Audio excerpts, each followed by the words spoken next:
నాకు ఇప్పుడు నీకు కూడా గుర్తుపెట్టుకో. ఇప్పుడు ఒక మెస్సకు పోయినావు, అన్నం తిన్నావు, ఏమమ్మా పచ్చడి లేదు అన్నాడు. ఆడంటే ఇంకా నా మెస్సకు రావద్దు అన్నాడు. మెస్స రావద్దు, ఇంకో మెస్సకు పోతా.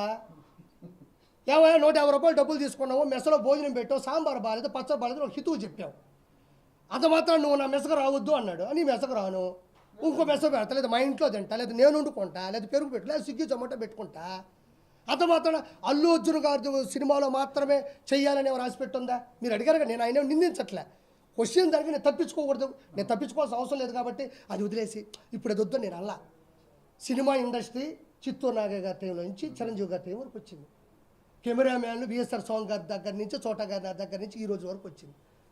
కమెడియన్లు, 24 crafts, film chamber, producer council, junior artist సంఘం, ఏమన్నా కెమెరా సంఘం, కెమెరా ఆర్టిస్టులు, కెమెరామెన్, ఇవన్నీ పెద్ద పెద్ద క్రాఫ్ట్స్. అవి ఎవ్వరు ఏ దాన్ని అణిచివేయలేరు.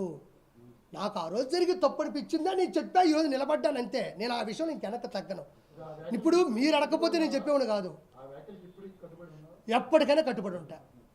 నీకు దమ్ము ఉంటే నేను బతుకున్నంత కాలం నువ్వు నన్ను రోజు ప్రశ్నిస్తూ ఉండు.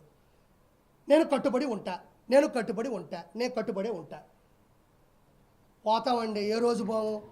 షుగర్ వస్తే పోవట్లేదా, థైరాయిడ్ వస్తే పోవట్లేదా, అంతుపట్టని జబ్బు వస్తే పోవట్లేదా, ఎదిరించి పోదాం, ప్రశ్నించి పోదాం, ఎదుటి క్వశ్చన్ చేసి పోదాం. ఏముంది దాంట్లో? నాకేం ఇబ్బంది, తీసుకోకపోతేనే ఇబ్బంది. నాకు ఏ రోజు ఇబ్బంది అనిపించదమ్మా.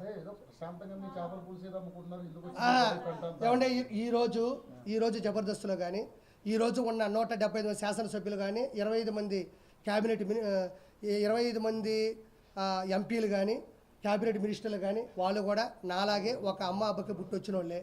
వాళ్ళు కూడా వాళ్ళ సంఘర్షణ స్థితి, వాళ్ళు ఉద్యమం కావచ్చు, వాళ్ళ డిగ్రీ కాలేజీల్లో వాళ్ళు లీడర్లు అయి ఉండొచ్చు, తర్వాత ఏదో ఒక ఉద్యమం మీద వాళ్ళు తిరుగుబాటు చేసి ఉండొచ్చు, ఆ తర్వాత కాలంలో రాజకీయాల్లోకి వచ్చి ఉండొచ్చు, నిలబడి ఉండొచ్చు. అది ఎవరికి వ్యతిరేకం కాదు, ఎవరికి వ్యత్యాసం లేదు. నాకు అనిపించింది, నా బాడీలో అది ఉంది, నేను ప్రశ్నిద్దాం అనుకున్నా, ప్రశ్నించానంతే. ఒకసారి ముందుకెళ్ళిన తర్వాత క్షమాపణ చెప్పే పరిస్థితి ఏ రోజు నేను తెచ్చుకోను. క్షమాపణ చెప్పే విధంగా నేను తప్పు చేయను. నా జీవితంలో నేను ఎవరికి క్షమాపణ చెప్పను.